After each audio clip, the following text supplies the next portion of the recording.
yang jadi inti bahasan kita, tidak cebok pada saat kencing. Ya. Dan ini hal yang harus diperhatikan baik-baik.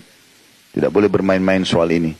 Kata sampai ulama, saking tegasnya hadis ini, karena kencing tidak cebok ini masuk dalam kategori dosa besar. Karena di sini Nabi bilang, sesungguhnya keduanya sedang disiksa dan kebanyakan orang menganggap remeh. Tetapi ketahuilah dia adalah perbuatan dosa besar. Gitu kan. Sampai mereka mengatakan dianjurkan setiap muslim kalau penutupan kencingnya dia batuk. Ya. Adab-adabnya tujuannya untuk menghabiskan semua tetesan terakhir kencing tersebut. Dan dia duduk tadi supaya memastikan semuanya keluar. Gitu kan. Ini semua agar menghindari ancaman ini. Ya. Dan biasanya membuat orang meninggalkan ini karena pertama kelalaian, dia memang tidak mau cebok, tidak ada kebersihan. Atau yang kedua tergesa-gesa.